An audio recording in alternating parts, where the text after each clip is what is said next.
O great machine, we beseech thee, what if life were more like a video game?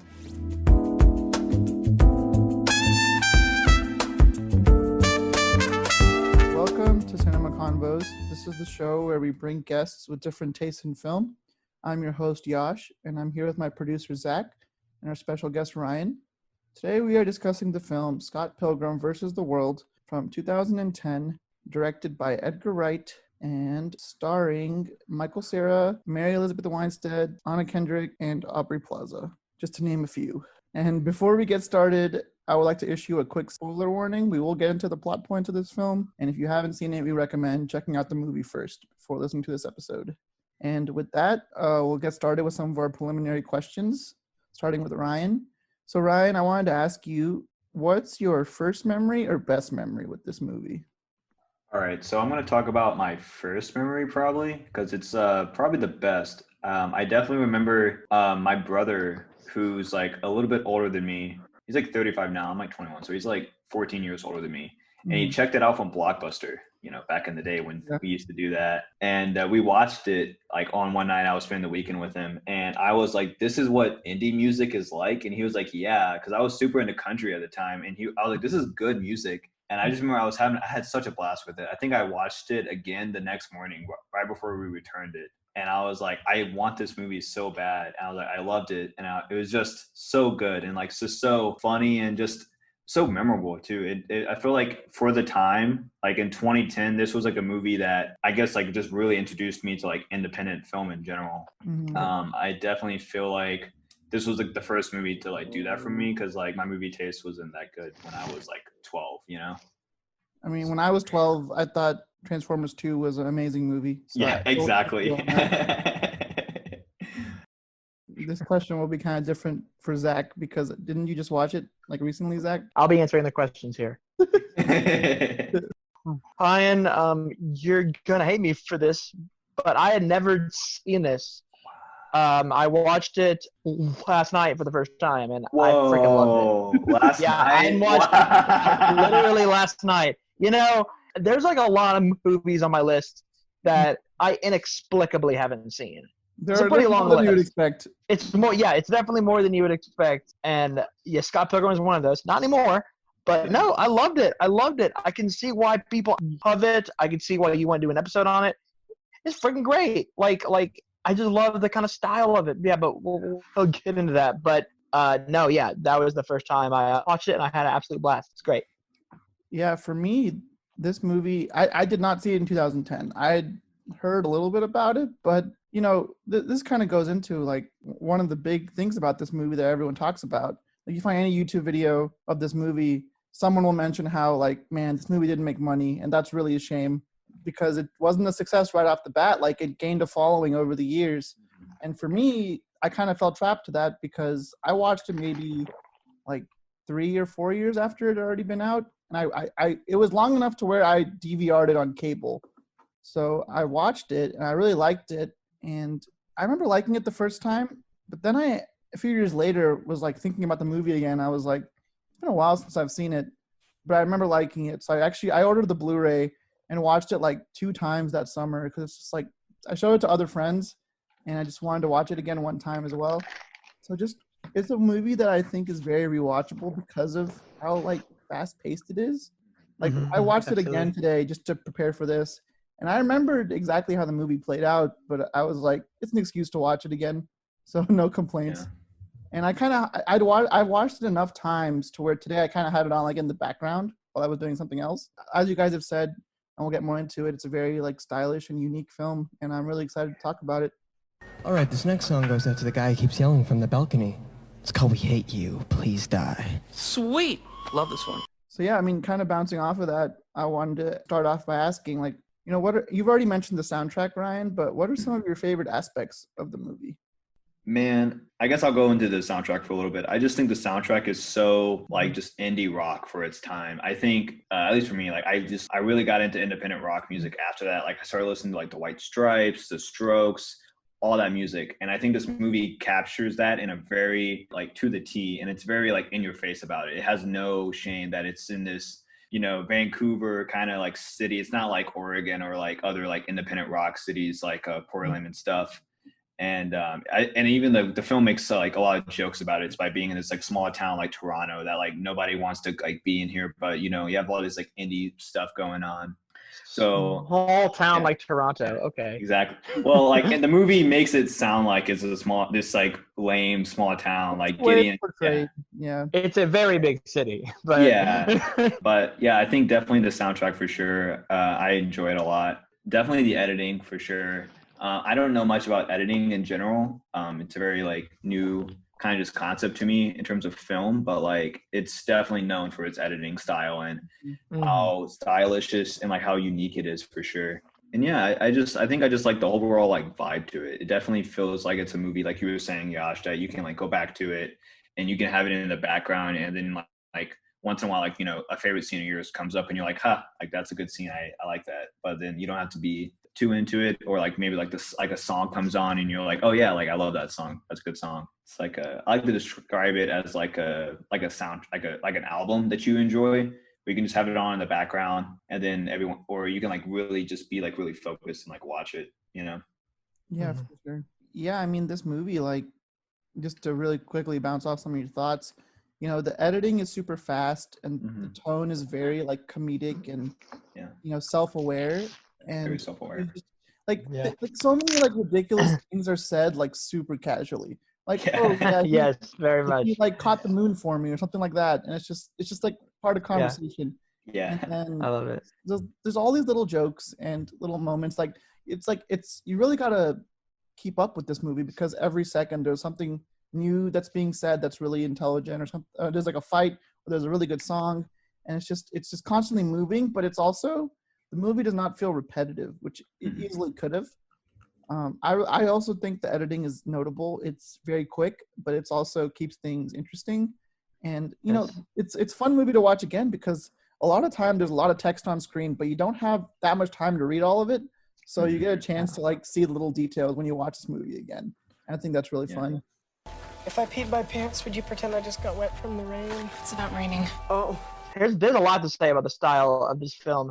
This movie makes it feel like a graphic novel, especially in the opening like scene of where a band is playing for the first time and they're playing like the like notes on the guitar, and you can see the notes and you can see like the music flowing. It makes it feel like a graphic novel, but it's live action. Also, something about the editing.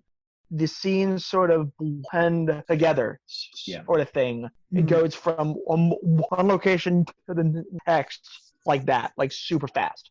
Yeah. And I just like that. And it just seems like, I don't know, something about this movie.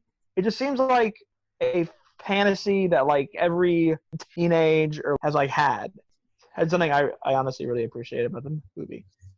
Kind of going into our next topic, I mean, like, you guys talk about the visual style and the directing, but if you guys have had the chance to check out some of Edgar Wright's other films, he's very well known for fast editing and just a general like quick pace. Like, at least in the films I've seen, which I've seen the Cornetto trilogy, Shaun of the Dead, Hot Fuzz, The World's End. Love all of those. Loved Baby Driver, and I just think he brings a lot of creativity and just fun to like the big screen. I don't know how else to describe it. It's just so much fun, and it's always a good time to watch all of his films again. Like, I never have any complaints whenever I revisit any of his films.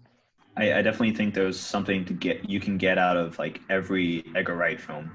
I think even with Scott Pilgrim, like I think I've seen it, at least 10 times. And like today I saw, so like when like Mike, I guess I'm gonna go into like a little scene, but like when he's fighting like the vegan guy and like he gets pushed out of like the wall and stuff, and like Scott's like laying on the ground, there's like a dumpster, and it's like it has like threes on the dumpster, and I never noticed that till today. But I know that I noticed like the three on his like on the guy's shirt, but not on the trash can. And I was like, it's a little cool thing, but it's cool. Yeah.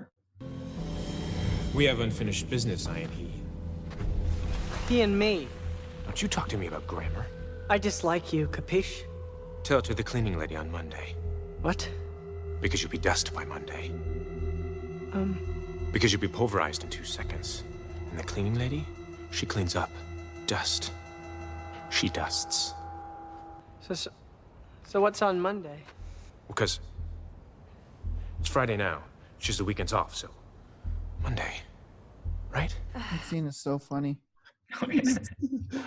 Yeah. The vegan police show up. Vegan powers. Like crazy, like kooky things are just happening. That was your inspiration, like in that plan, like for becoming vegan, right? No, I actually didn't know there was a vegan in Scott Pilgrim until recently. Actually, like a few months ago, I think a guy told me. I watched it and I was like, "Oh yeah, there's a vegan in this movie." And then I think I posted on my Snapchat story, and some guy was like, "Yeah, I like when I see this movie, I think of you." And I was like, "Wow, that's really inspiring." I love that. That's really funny. Powers that he has. I don't think I understand the science enough like this guy. I didn't go to vegan academy either. He went to vegan academy, so he's got that on me. Sure. Because there's a great bit of dialogue in that scene, just real quick while we're on it, where he's like, "It's like chicken is vegan? Isn't vegan?" Like, it's like what? Chicken isn't vegan? What are you talking about, bro? They taught you at vegan academy? Come on, dude. Yeah. Yeah, it was just like really. I just love that scene so much. I love Brie Larson and everything. I love everything about that. It's like my favorite fight. Yeah. Yeah, For sure. Speaking of Brie Larson, there's a lot of people in this movie. Like There are a lot of big stars in this movie. There's so many big stars. Like so many people before they like really blew up are in this movie. I feel like so many. We're talking about the director style. We're talking about So I'm a big fan of Edgar Wright. Yeah, I love Edgar Wright as well. I'd say Hot Fuzz is probably one of my favorite movies. So good. I love it because of just how fast paced it is. It's. I just watched Hot Fuzz again not too long ago just to show it to a friend. What is it like being stabbed? It was the single most painful experience of my life. What was the second most painful? So, even though, like, Scott Pilgrim, it doesn't feel like the same as the, like, Cornetto trilogy. Those are more like British comedies, though. They're a little different. Even though it doesn't feel the same, it's still pretty obvious that he had a hand in this movie of how just fast-paced it is. I mean, I think that's clear with anything. There's a certain visual style that he definitely has in all of his movies. Definitely. And just all the pacing and everything. It's very, the way great. This is like partially an action movie, whether it is like a fantasy action movie. But a lot of action movies, when they use a lot of cuts, it looks awful. But in his movies, it doesn't feel that way because that's how the whole movie is. The movie's constantly moving and being like every scene's like cut like kind of abruptly, and you kind of go with it. But it doesn't feel like you're not able to follow what's going on, which is nice. Exactly. Yeah, I have not seen Hot Fuzz actually. Oh, it's fantastic. I'm sorry, Zach. That's the only. That's fine. Yeah, that's fine. So. Well, he hadn't seen Scott Pilgrim until yesterday, so that's fair. I guess we're even. When you brought up Hot Fuzz, I was like, I gotta tell Zach I haven't seen it yet. No. If you enjoy one of Edgar Wright's films, I feel like you'll enjoy almost all of them. Like they're all really fun. Yeah. They're also different and creative, and just they balance comedy and like exhilarating moments so well. Mm-hmm. Yeah. A lot of the funny things that are said aren't like. The scene is not setting up for a joke. It's just like things are said throughout that are hilarious, and then like the plot is moving forward. And it's just really interesting to watch. This is an interesting question because I was thinking. Sometimes I look over these questions before the episode, and I couldn't think of a movie that. Well, I thought of one movie, but I couldn't think of many good movies that have a similar feeling or vibe to this film. Is there any other film that reminds you of this movie in any aspect? I'll share my thoughts once you guys have shared.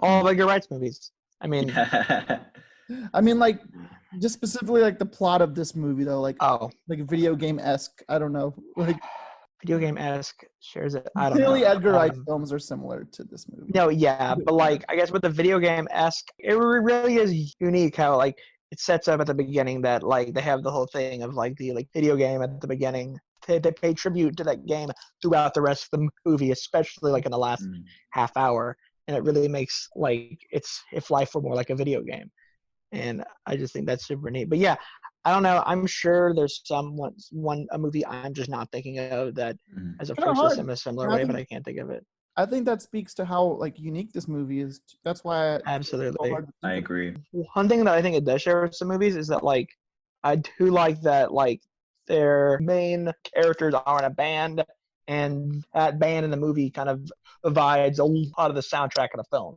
There is a movie that does that sort of similarly. Dope. I haven't seen it yet. I've heard it's good. Dope is good. Yeah. Like it reminds me of that because there's the main characters are in a band and the band kind of does drive kind of the music in it. And I don't know, it's not quite as fast paced and not as quite as fantastical, but for some reason I get a similar vibe. Yeah. No, I haven't seen Dope in so long. It was definitely a movie that I should have probably put more like thought into it, and I kind of like slept on it after watching it, but I kind of wish I got back to it for sure. Yeah. For me, it's like really hard for me to like just think. I think sometimes like this movie gives me this like energy and this like total like hypeness to it that like a Safdie's Brothers film does for me as well, like something like Good Time or like Uncut Gems. Those would give me anxiety. Yeah, that's fair. I think like I think this film doesn't like give me entirely anxiety, but it just makes me feel like that like hype, like something like Baby Driver, because like Baby Driver has a completely different feel to it, and it has like there's like a lot more higher stakes in the film compared to this. At least in my opinion. I think Baby Driver is a bit more like I love both of the movies, but I think Baby Driver is a bit more character driven than this film. For sure. So I guess that's for me. I would say maybe like a Safdie's Brother film, maybe even like Climax. Also, just like kind of just this weird, I'm not like seen just that film yet. I've seen the trailer, and then I was like, maybe not now. Maybe yeah. There's like this weird energy, but like you're just really mesmerized by what's going on, and then at the end of it, you're like, wow, that was not what I was expecting at all. Yeah, what were your thoughts, Josh? When I was trying to think about this topic, the only movie and this made me kind of mad. The only movie I could think of was this movie called Pixels in 2015, which is it's like Scott Pilgrim's like evil older cousin because it's a terrible movie. That I did sit through at some point, and it's like it incorporates video games in like the worst possible way. Like it's just so silly and like not entertaining. But I feel like this movie incorporated like video game concepts opposed to like actually just bringing like well-known characters to the big screen. Absolutely. Cool. I think it's cool that I went with like more of a style. I don't know much about like the graphic novel or the game, or I knew nothing about the origins of this movie when I watched it. Same. And I feel like it's a very welcoming movie for like newcomers to this universe. And I think that's not always the case with these movies that are based on things. And an example of a movie I watched recently is 2009's Watchmen, which is I've heard follows the graphic novel like almost scene for scene, but as someone who hasn't read the graphic novel, I was kind of disappointed by the movie. I thought it was a little hard to follow and very overlong. But that's just a tangent like that this movie reminded me of in some way. Yeah, Pixels is the only one I could think of, and it's an awful movie. I haven't seen it, so I don't want to see it. Exactly. I don't want to see it. It's a part of Adam Sandler's decade of bad comedies. I think that just speaks to how like unique this film is. I don't know if you said that earlier, Yash, but yeah, it just shows how like unique like a director like Edgar Wright was when he made this movie. Yeah, I mean, even when he does like a genre that's well known, he takes his own spin on it. Like Hot Fuzz is a buddy cop movie, but it's like it's so different in many ways, and it plays around with like tropes in the genre, and it does it so well. And I think all of his movies kind of they give you something you expect, but also something you don't expect at all. Yeah, for sure. I was gonna ask, we've talked about how this is a fun movie, but I was just curious, Ryan, if you thought there are any like themes in this movie that are presented that you think are profound or stand out to you. I think actually I made a note on this actually a while ago. So like I think at the very end of the film where like Scott he's revived, he grabs his like extra life and he comes and he's about to fight Gideon, and then Gideon's like, oh, you're fighting me for Ramona, and he's like, no, I'm fighting you for me. And then it's like, Scott earned the power of like self-respect. You want to fight me? For her? No. I want to fight you for me. Scott earned the power of self-respect. Yeah. And I think that just kind of ties into like the theme of like, you know, just being like self-acceptance and like self like worth kind of.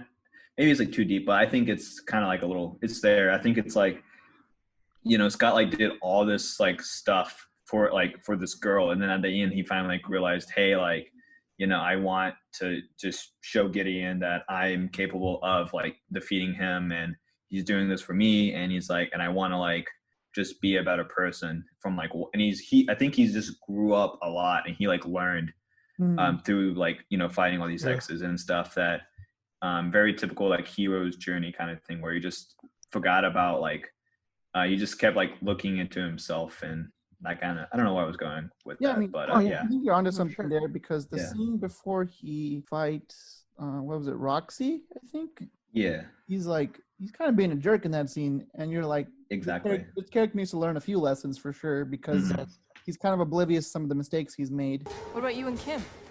And Kim? I can barely remember. It was high school. She had freckles. That's it? Yeah, it kind of ended. You changed. That's really the whole story. Okay, fine. I had to fight a guy to be with her, okay? I fought a crazy 80-foot-tall, purple-suited dude, and I had to fight 96 guys to get to him. He was flying and shooting lightning bolts from his eyes, okay? And I kicked him so hard that he saw the curvature of the Earth. Does that make you feel any better? Well, now you are being a total ass. Welcome to the club. But something that I personally like came up with while thinking about it is, I guess you could say this movie is a very exaggerated way of like describing the experience of like dating someone new. I don't know, because like he finds out about all their exes in like the worst way possible. He has to fight them to the death, right? And it's just like Yeah, for sure. Learning about a person through this like fantastical and like over the top way. There's something kind of true about it when it comes to relationships. Yeah, again, I agree with all of the Scott learning his lesson.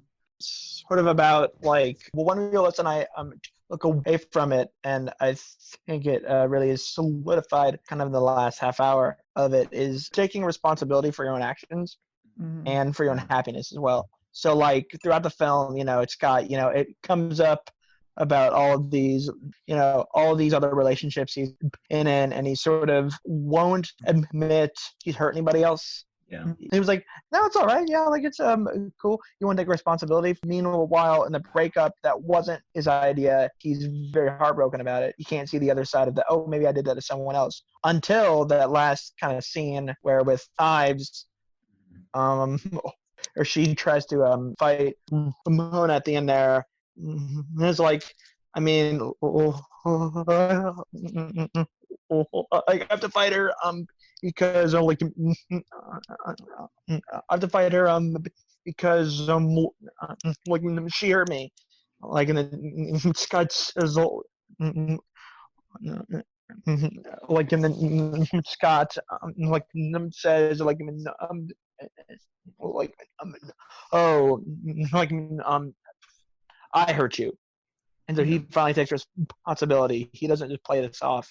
I'm the one who hurt you. And, you know, at the same time, takes responsibility for all of this, the bad things he's done. And then he can take responsibility for his own happiness and go after Ramona, not for her, but for himself. This fat ass hurt me, and I will have my revenge. No, Knives, I hurt you.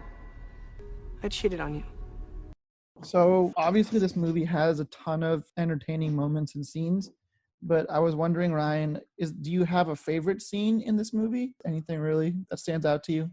Yeah, definitely. I mean, we talked about it a little bit earlier. Definitely the vegan Evil X for sure is like my favorite. I think just the whole Brie Larson aspect, like the second she's on, like the concert starts, I love that song. Brie Larson's so good in the movie. And then like they go to the room and it's like very tense, and it's just very cool because like Aubrey Plaza's there. Like I don't know how she got connected. Like I don't know how she's there, but she's there. She's like, "What are you guys up to this weekend?" Like, you know, like it's so tense. And then like Knives is like talking, but like no one's saying anything to Knives. Oh yeah, and then like they knock the highlights out of her hair. Yes. And then like young Neil was like, he knocked the highlights out of her hair. It's so good. Knives! I'm not afraid to hit a girl. I'm a rock star. You punched the highlights out of her hair. He punched the highlights out of her hair. I guess when Michael, or not Michael, when Scott like offers him the latte, and then he's like, I'm gonna take the other cup because I know you switched, and he's like, actually, you thought wrong. And it's just so good. It's such a good, funny plot twist, and it's like, it's just very fun. Oh yeah. Actually, that one at half and half. Yeah. But also, like, this was his third strike, so he's not a very good vegan. Like, oh yeah. Yeah, he's not. Yeah. Yeah, for sure. 12:27 a.m. on February 1st. You knowingly ingested gelato. Gelato isn't vegan. It's milk and eggs, bitch. I mean, he ate chicken parmesan. Like, I mean, I could give him like the gelato thing, but the chicken parmesan. There was like cheese in that, and the whole chicken. But It's not plant-based? yeah, it was definitely not a plant-based chicken parmesan for sure. Yeah. what about you, Zach? I mean, I know you just saw the movie, but It's hard to say. It's honestly hard to say what my favorite scene is. There's a couple of them I like. For some reason, I don't know. I like that first party scene. I think that captures like one of those like crowded house parties really well. do you know slow with hair like this? Like badly drawn drawing? Yeah, hair like this. Yeah, Ramona Flowers. He has that conversation with Aubrey Plaza's character. Honestly, over the course of that exchange, like we learned so much about Scott's history in a really fast and funny way, and I think that's kind of why I like that scene. Because I like the thematic. Like I like how it looks, but I also just kind of like how they kind of got the audience up to speed on everything in like a really fast, funny way in that scene. What about Ramona Flowers? You know her? Tell me now. She just moved here, got a job at Amazon, comes into my work. Does she really? Didn't you say she just broke up with someone? Did she really? That huge fight or whatever? Did they really? Yes, but I didn't want Scott to know that, Steven. Yeah, I don't know what it is about that girl. Scott, I forbid you from hitting on Ramona, even if you haven't had a real girlfriend in over a year. One thing they introduced in that scene is his past with Kim, and it's brought up multiple times, and it's just so funny to me. I think it kind of goes with how sometimes like people are kind of clueless because Kim is clearly like not over it, but No, she clearly like the way she like looks at him is like just. So I'm glad that arc kind of comes to a head near the end where he's like, Kim, I'm sorry, I was kind of a jerk, and like and then she's like hyping him up before he fights Gideon. He's like, Oh yeah, and then I guess like another scene I like is that scene where it's like that last battle of the bands on like two different stages. I like it because of like the visual effects in that. Like, because as I've said earlier in this episode, that this movie, every fight is completely different in some way. So it's never repetitive. And for me, I love when a movie has a good final act, and I think this movie does. Yeah. And that big fight at the end is so much fun. Where like Scott dies and then like comes back and just like really quickly like goes through all the motions and then it's just like ready to go, and just it's so fast paced because it's fast paced, but also it combines an element of the soundtrack with action scenes, which I always love when a movie can do that well. And I think that scene is kind of like one of the most memorable moments where it incorporated the music because they're still playing in the background, like his old band. And I don't know, I love the energy in that scene. I think it's a good finale for the movie. And I think, Gideon's like a fun villain, just like very over the top and comical. Yeah, Gideon's definitely my favorite of the Evil X's for sure. Yeah, there's some characters in that group. Absolutely. Who do you think you are, Pilgrim? You think you're better than me? Well, I'll tell you what you are. A pain in my ass. You know how long it took to get all the Evil X's contact information so I could form this stupid league? Like 2 hours! 2 hours! With the movie, with this sort of premise, there's a lot of people that you recognize from other films. So I was just wondering if anyone's performance in this film stands out to you, or if any of these actors are people you consider yourselves like a big fan of. You've already mentioned Brie Larson, but I was curious if it was the case for like anyone else. I think Jason Schwartzman too is really good in this movie. That was like my first introduction to him, and he's mostly in like indie movies, every Wes Anderson movie basically. He's in the new season of Fargo, which I'm keeping up with. Yeah, I haven't seen Fargo yet, unfortunately. The movie or show? the show. I've seen the movie. I love the movie. Movie is amazing, and the Yeah. show is pretty good too. Nice. Yeah.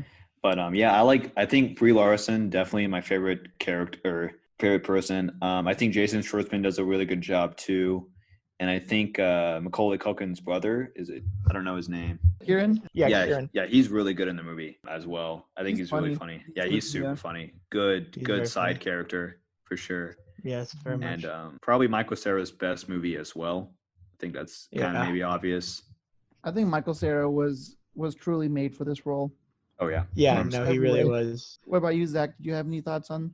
So, like speaking of like Michael Cera, the first time I ever saw him was I think his breakout role in Juno. I actually saw that in the theater. I actually saw that in the theater. Wow. How old were you? I was 10. There's some heavy topics in that film. Yeah. Yeah. No, I watched it since then, but then I remember who's that guy? You know, and then I saw him because he was in Arrested Development. How was his first role? Or his first big role was in Arrested Development. Yeah, that makes sense. And he's really, but no, yeah, Michael Cera, like you said, he's made for this role. But also in Juno, he played the same kind of not very confident kid, similar to, well, I don't know, similar. I mean, well, I guess that maybe just any Michael Cera character, but. I mean, I saw a meme once that was one day someone found Michael Cera and he wasn't actually acting, but he doesn't even. He's too deep into Hollywood now, and he just kind of plays himself in every movie, as a joke. Yeah, always playing the same guy. Yeah, I'm very glad Michael Cera got into theater and he just stopped making movies. No offense to the guy, but he's just very same character in most of his movies. I think that's why I like him in Scott Pilgrim, because he's not this awkward boyfriend kind of weird guy. He definitely has more of a character arc in this film than he does in any of his other movies I've seen. True. I'll make a case for Michael Cera just because Superbad is my favorite comedy. And for sure. He is the perfect representation of a super awkward, introverted high school kid, and he just nails it in that movie. And I think he does it really well here too, because he's you can tell he kind of lacks confidence in himself here and there. And he just, that when I saw him in Superbad, I was like, this guy is funny without even realizing it, because some of the things he says casually are hilarious. All right, you look like a future pedophile in this picture. Number one. Number two, it doesn't even have a first name. It just says McLovin. What? What name? What name? Who are you, Seal? No, I think he's a great guy.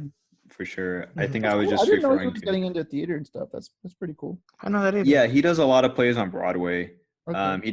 He just does theater mostly. He was in a play called Lobby Hero that my high school theater teacher was in, not on Broadway in Houston, but I just knew he was in Lobby Hero because he was Michael Cera was in this movie on Broadway. So I was I'm in the same play. I was that's cool. But it's awesome. I think the last big movie I saw him in was Molly's Game. He was Player X, which rumor has it is another actor in Hollywood that I don't think I should name drop. I didn't know he was in Molly's Game. He was, and he's kind of a scumbag in that movie though. Which is it felt, to be honest, that's the thing. I like Michael Cera as the awkward teenager, and he can only play that character for so long. He's gonna get older, and true.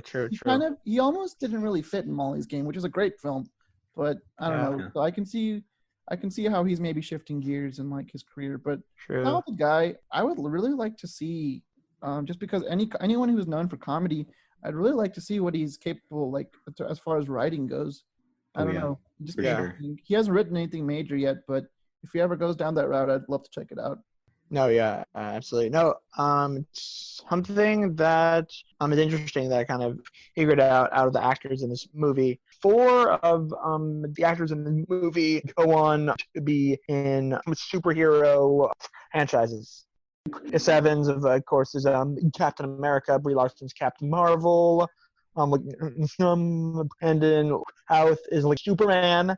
And then Mary Elizabeth Winstead was the Huntress in Birds of Prey.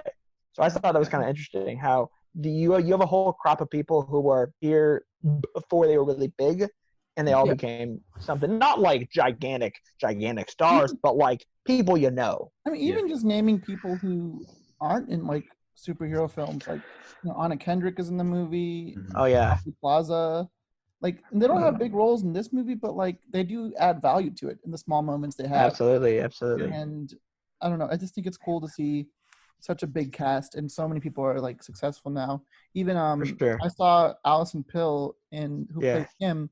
I saw her I watched The Newsroom recently, which she is pretty major character in that series as well. She's great in The Newsroom. And yeah, she's pretty talented as well. So the whole movie is full of talented people.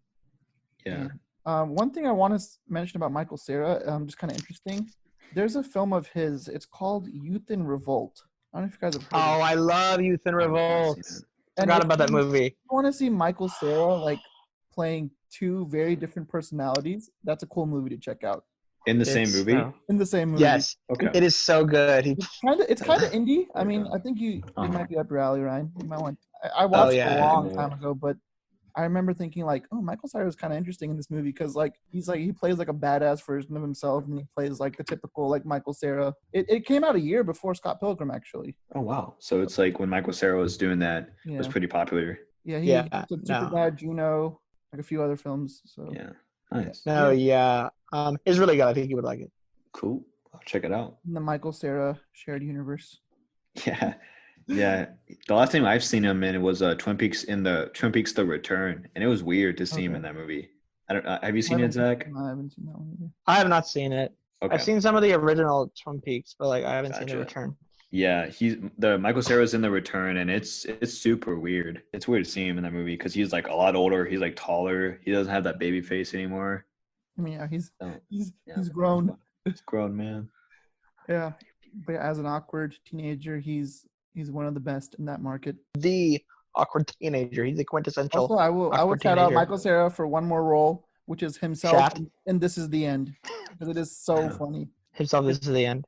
Whenever I think of This Is the End, Michael Cera is one of the highlights of that movie, and it's hilarious. Hey, hey, does this Coke smell funny?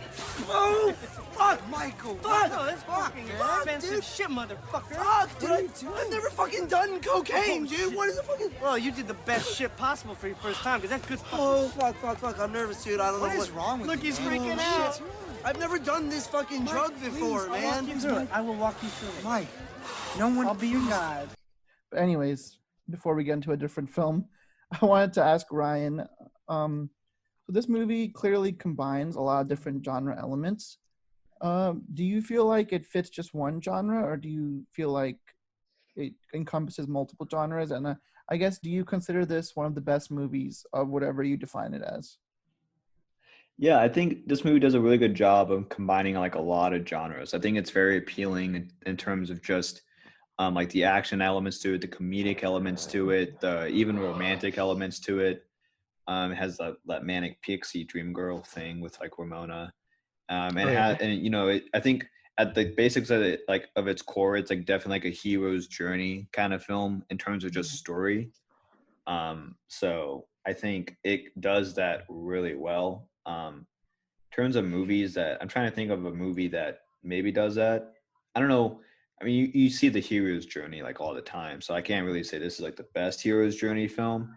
Mm-hmm. But I think for like all the genres, this I think it does a really good job of what it's doing, and it's uses its soundtrack like we were talking about earlier. It's a very good soundtrack film. If you want like a film that with a good soundtrack, it's one of the best, I think, with that. It's definitely one of those movies that, you know, after you watch it, you might look up the album on Spotify. I listen to it all the time. Yeah. I listen to it for sure. Yeah, it's actually, I have this iPod right here. Oh, wow. It's like, you know, Throwback. yeah. Ooh, iPod Classic. iPod Classic, and the album is on this iPod actually. Nice. Whoa. I feel like Baby Driver when I listen to it because it's got like the headphone jack. Yeah. So another Edgar Wright. I have an iPod like that sitting around somewhere. I don't use it anymore. No, yeah, but kind of talking about kind of different genres. Yeah, like it's a comedy, it's action, it's fantasy, it's sci-fi, it's a romance. Mm-hmm. It's just like Ryan was saying, it blends genres really, really well. I can't say it's the best in its genre because honestly, I don't know what genre to put it in. So I literally cannot tell you what it is. Sure, it's a movie it's hard to. Like if you describe the plot of this movie to someone, like they might give you a funny look because it's so out there. Exactly. And it's I think it's a great like action blockbuster, and I think it's also a very funny comedy that's like full of clever dialogue. But yeah, one thing I've discovered about this movie is there are people like us who love it, but there are a lot of people who do not like this movie because it's just too much for them, and which is fair. I love the style, and I'm like, give me more of this, like creativity and like energy on screen. But you can overwhelm like a casual movie watcher, I guess. I don't know. That's just my experience. I guess. Some people I've shown it to, they're like not very impressed by it, but I don't agree with it. It's just what they mentioned to me. I don't know if you guys have experienced Maybe that. overstimulating. Maybe overstimulating, I guess. I don't know. Yeah.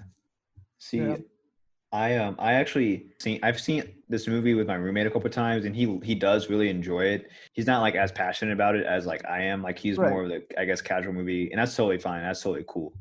That's one of the cool things about cinema in general. Everyone connects to different films at different levels. But yeah, I mean, I love this movie. It's a staple in my Blu-ray collection. I definitely utilize it a lot. But one thing I was curious about, because on almost every podcast episode, I'm talking about a film that's like either has a franchise or has been remade or something. But this movie has like virtually nothing, right? Like no sequels or anything like that. Nothing. So I was wondering, like, do you think if they made a sequel, you'd be interested in watching it? Or do you think it might be just good as a standalone? I think it's really good as a standalone. I think Edgar Wright is a very standalone director, and like I think he can make films that have like, different, like same styles, and maybe there's this Edgar Wright universe that he has, or that we don't really know yet, or something. But I think this movie wrapped up really well. I just don't see a point in having a sequel to this film. I think that's fair. I think this movie it begins and it wraps up, closes all the loose ends pretty nicely. Exactly. I agree. That being said, if they made a sequel, I'd be, and Edgar Wright was involved in it, I'd be interested. I mean, 100%. like, sure. Seems like just something, like it's been 10 years since the original, but it seems like they would like make a sequel. Like someone out there has at least thought of it, or has at least tried. Well, yeah, because it's an opportunity to create something that's a box office success, right? Because originally this movie wasn't that successful, but now it has the like decade of following to where like people would actually go. I mean, obviously, like this is like not considering there's a pandemic, but people would go to the theater to like watch the movie, I think. So I think it might happen in our lifetimes potentially. See, I would have loved the sequel if it was like a couple years after it. But like it's been 10 years. It's like Avatar. Who's wanting a sequel to this now? Exactly. Well, it's been 11 years since Avatar. This whole other thing. But who the hell is asking for these Avatar sequels? There's like 3 of them in the works. What the hell are you doing, James Cameron? I'm sorry. It's a whole other tangent. James Cameron, what are you doing? We love you, but why are you giving us 5 Avatar movies? Scott Pilgrim and Avatar got a kind of good counterexample when it comes to box office success, because I love Avatar, but a lot of people over the years have begun to hate Avatar because of how successful it was. I'm kind of one of those. Yeah, and you're not Avatar alone. There's many people. Avatar hasn't aged nearly as well as a film like Scott Pilgrim. Oh, 100%. They kind of have a reverse effect going for each of them. Exactly.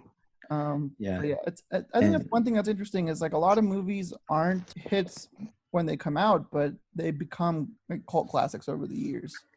Definitely. If you look up movies, like a good example for me is Fight Club. Fight Club was a critical disappointment when it came out, and no one really liked it. And now it's like considered one of the best movies. So it's just interesting how movies age over the years and how different audiences will perceive them. Napoleon Dynamite was also a lot of the same as well, as far as it was one of those movies that was just, actually, never mind. Not really. I mean, definitely has that box office, not box office success, but it was one of those unassuming movies that really became like a cult classic. So like whenever anyone talks about like a cult classic, but it was also a sleeper hit. So when anyone talks about like a cult classic, for some reason Napoleon Dynamite's the one I go to.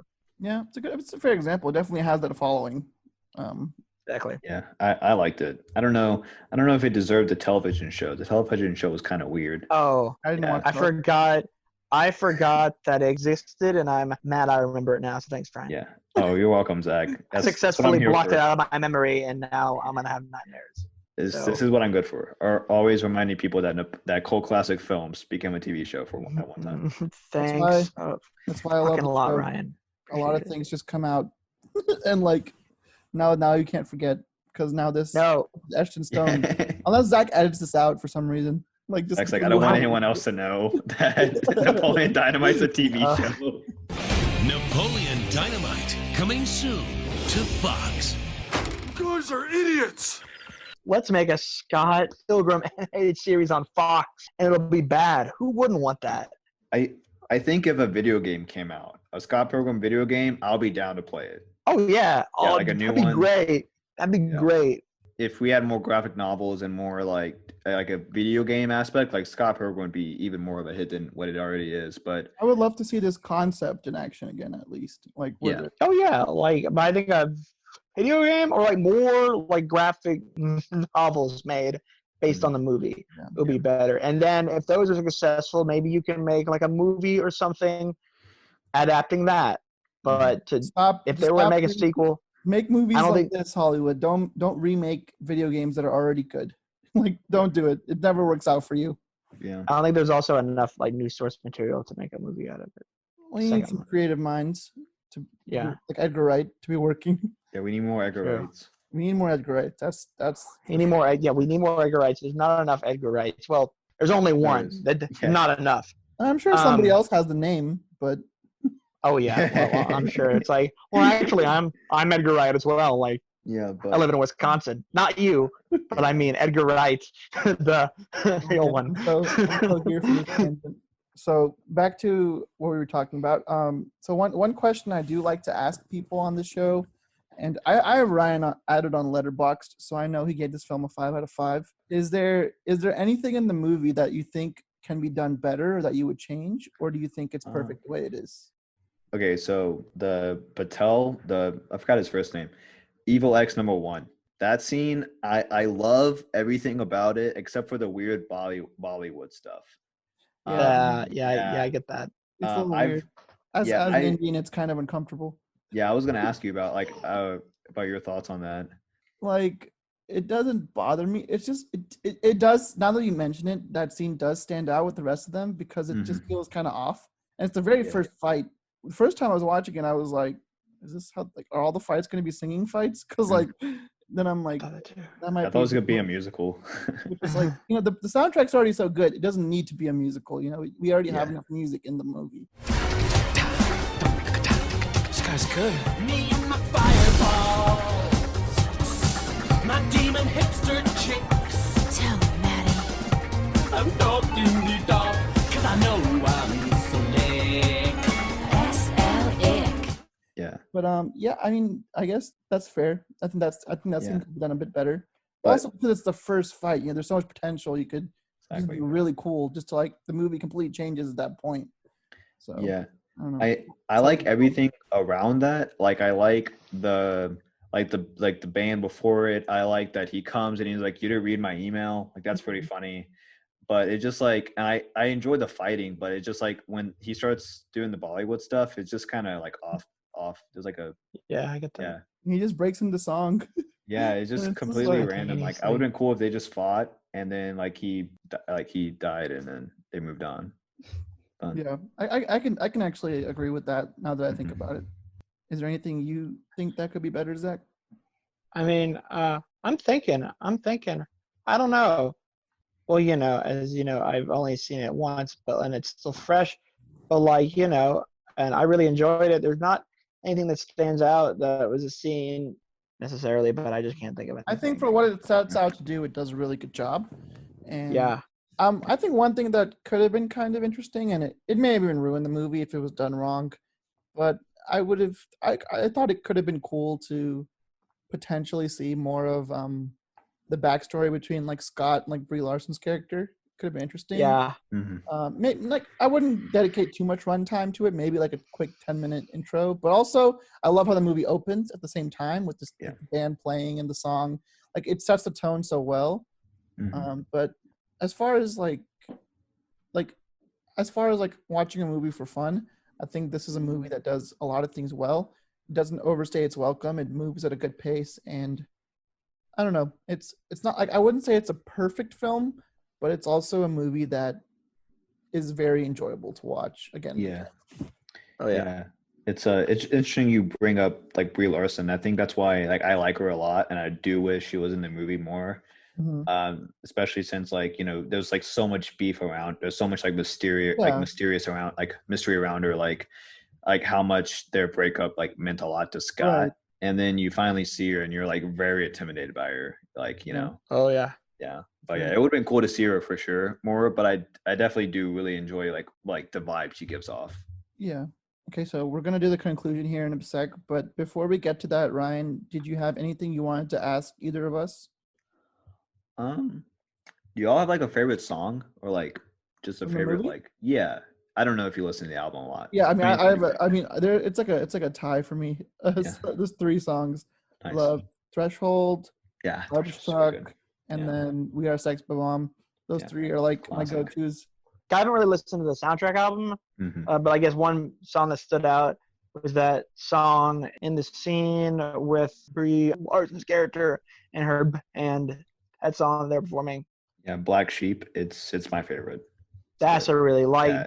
That sounds like By a song Metric. that sounds like a song that you would like hear on like alternative like radio and like Yeah. like number one like at night. Yeah. Like it's really good. Yeah. Okay. It's We're at, super. sorry, go on, Ryan. Oh, I was just say it's a super pump song. That's all. Yeah, I was just gonna say Are they giving us another warning? Are they giving us another warning? Yeah, we're at 6 Yeah. minutes, but I think we Oh, can. fuck. I think we can do the rest potentially in 6 minutes. We can try. Right. I think we can. We're getting Just gotta close wrap to it the end of our discussion here today, and I wanted to ask you, Ryan, if you come across someone who hasn't seen this movie, what would you tell them to convince them to watch it? What would be like your quick sales pitch for that? It's a really good like escapism film in terms of just like action, comedy, romance. Stakes aren't that high, but then like it's a good story. There's a lot to get with it, and it has a dope soundtrack. The soundtrack is like Mhm. unmatchable. It's one of my favorite soundtrack albums for sure. That's a great one. Yeah, it's just fun. Like it's just fun enjoyment. It's like there's a good stylistic director at hand with this film. And there's so much, and it's just a fun movie. Like Yeah. even if you don't get like indie rock, or if you don't really like artsy movies like this, I think you'll still enjoy it because of the action elements. Or I think there's something like where we're talking about with the genres and like how this is like a mix of so many genres. I think something from this movie can like appeal to somebody because of the diverse genres this film has. For sure. What about you, Zach? Yeah, I mean, so I guess like speaking from someone who literally hadn't seen it until yesterday, I'd probably say I don't know. It's a fun, pretty unique experience for a movie. It's a blast, like a bit to watch. It's super fast paced, and I love that about movies. I have a hard time watching a movie if it's slow and boring and just same thing. This isn't. It's really fast paced, and it's a blast. You'll have a good time watching this movie, and it really is crafted very well. I love when you can see that the director and the writers and everyone really put their best effort into the movie, and they really made something fun and unique. And this has that written all over the movie. I would That's all I gotta probably say something kind of similar to both you guys. If you listen to this episode, don't play a drinking game where you take a shot every time you say fun, but this is a very, very fun movie because it's just so fast paced, so unique. It's weird, but it's like the best kind of weird. It's just it's very enjoyable. Every time I watch it, I just sit back, relax. No, I'm not watching anything too heavy or like, nothing that's gonna like emotionally like devastate me later. Just a very light, fun, fast-paced movie. If you haven't seen it, I think it's worth checking out because it's a lot of fun. Oh, yeah. Something different. 100%. It's something that remains creative like 10 years later, which is a long time when you can think of all the movies that have come out. It still stands and holds its own. So yeah, I just think it's a good time. Okay, let's start with Launchpad McQuack. That's not the actual title of this.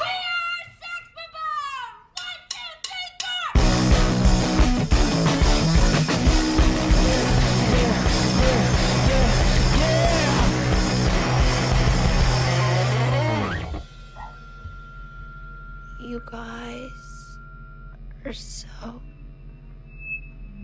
amazing. So with that, we're wrapping up our discussion on Scott Pilgrim versus the World. From all of us at Cinema Convos, thanks for listening. Thanks to Ryan and Zach for joining us today. No, thank you, Yash, for inviting me. I really appreciate it. This is my first podcast ever. And I had a good time. Had a very good time. Yeah. It was lovely. From all of us here, we hope you tune in next time.